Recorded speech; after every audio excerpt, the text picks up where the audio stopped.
if I think about getting a divorce, oh my God, it'll just be awful. And I can't do all that. Mm-hmm.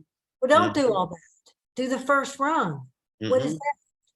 Ask yourself whether the relationship is one you can live with. So we talked a little bit about religion. Another area of our lives where I think people tend to fear examining their beliefs is in their intimate relationships. You already mentioned that. Uh-huh. So how do you say to yourself or to someone else, it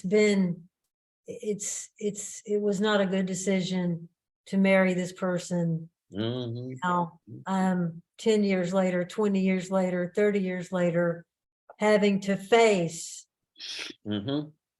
not just getting out of the relationship and what that might entail, but the fact that I've been wrong all of these years. And you might, Right. and so that you might say, well, I haven't actually been wrong because I've known I needed to get out, but you didn't get out. Why? Because you feared maybe what would happen next, what your life would be like. Right. So I'm not even willing to examine Right. this part of my life out of fear.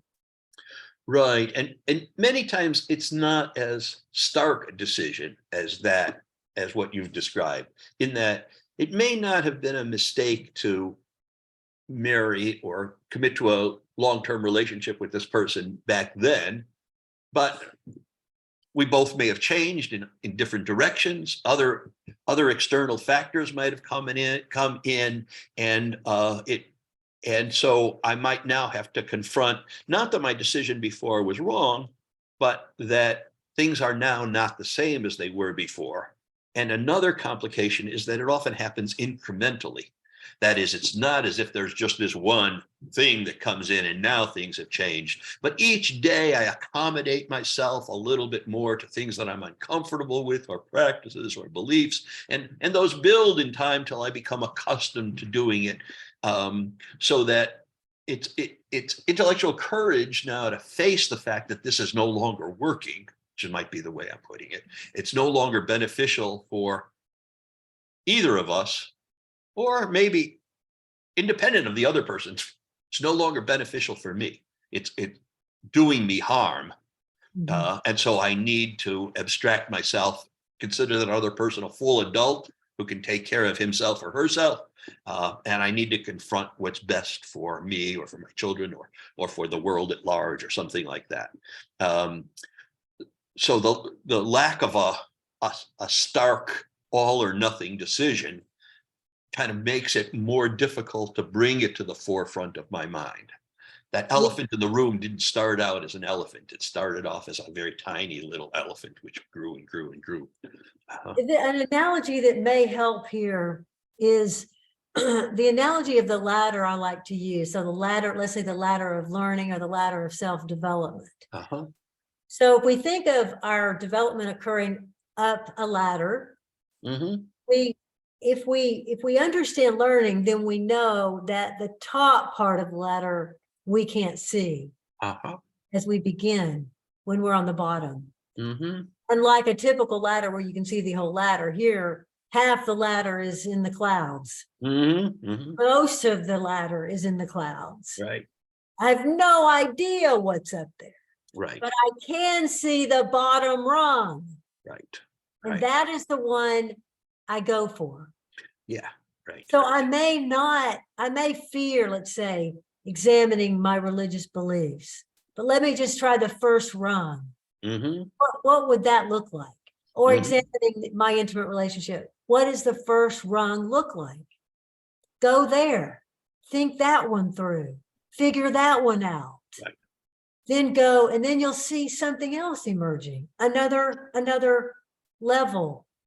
Right. Another rung on the ladder. Then you see a few more. Take those. But I think a lot of times people fear what this might be. It's going to be this huge thing I won't be able to deal with. If I think about getting a divorce, oh my God, it'll just be awful. And I can't do all that. Well, don't do all that. Do the first rung. What is that? Ask yourself whether the relationship is one you can live with. Right. Yeah, Mhm. that's a very nice analogy of the ladder. And in particular for me, the part where I can't see where the ladder leads, but I can imagine myself seeing where the ladder leads, even if it's all up in the clouds. And I can imagine that on the other side of the ladder is heaven, happily ever after, or the giant who says fee fi fo fum up there in the clouds.